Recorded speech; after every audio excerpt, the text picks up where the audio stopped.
आप सभी को नमस्कार।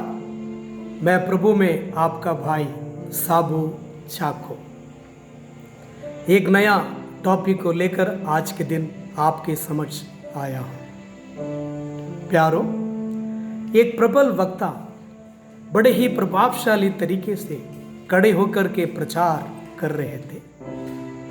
वो कह रहे थे कि दुनिया में सबसे बड़ा भार यानी कि बोझ वो पाप है। हर एक व्यक्ति इस दुनिया में उस भार और बोझ को लेके चलता है। एक नौजवान व्यक्ति बड़े दूर खड़े होकर ध्यानपूर्वक सुन रहा था और उसने अपना मन में ठान लिया कि मैं इसका मजाक उड़ाऊंगा।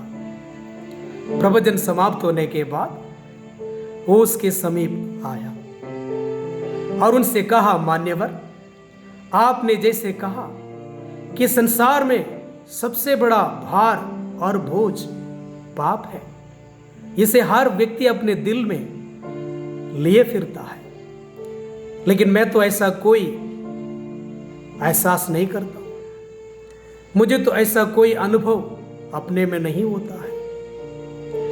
ये मान्यवर ने कहा, बेटा, तुमने सही कहा।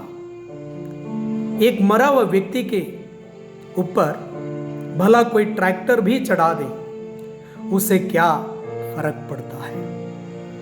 पता है क्यों? क्योंकि वो मरा हुआ है। पाप में मरे हुए लोगों को पापों के प्रति एहसास नहीं होता है, कोई फीलिंग्स नहीं होता है।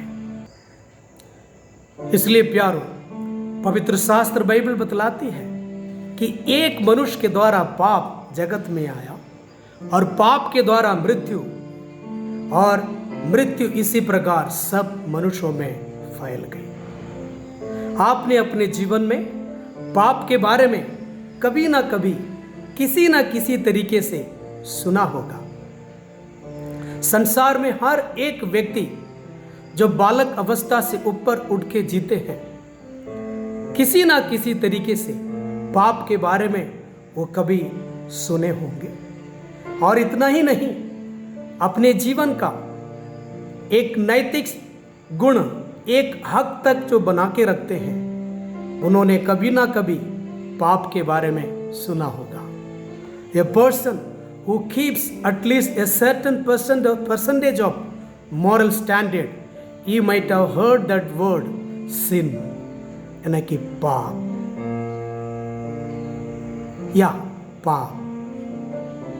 पाप है क्या? हम लोग इस बारे में बहुत से बातें सुनता है। चोरी करना पाप है, गलत काम करना पाप है, व्यभिचार करना पाप है, झूठ बोलना पाप है, लेकिन वास्तव में पाप है क्या?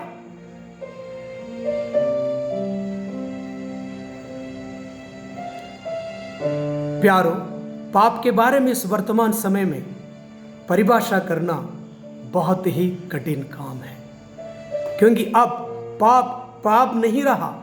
लोग पाप को अपने जीवन की कमजोरियां समझकर चल रहे हैं। लेकिन मैं आपको चिता देना चाहता हूं, आप खतरे में हैं।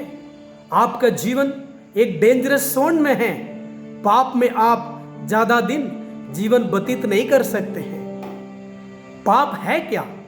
वास्तव में पाप वो है जो लक्ष्य से बहक जाते हैं, मिक्सिंग द मार्क। जिस लक्ष्य के लिए, जिस उद्देश्य के लिए परमेश्वर ने आपको इस धरती में रखा है, उस उद्देश्य से आप बहक गए हैं, वही पाप हुआ है। इसलिए मेरे प्यारो, आपका जीवन का लक्ष्य शुरू होता है अपने सृष्टिकर्ता परमेश्वर के साथ। इसलिए अपने सृष्टिकर्ता के परमेश्वर के साथ ही आपका जीवन का लक्ष्य जुड़ा हुआ है। इसलिए आपको एक ऐसा जीवन जीना होगा जो उद्देश्य चलित हो। परमेश्वर पिता आप सबके साथ रहें। मेरी प्रार्थनाएं आपके साथ है। मैं गॉड ब्लेस यू। धन्यवाद मुझे सुनने के लिए। आमीन।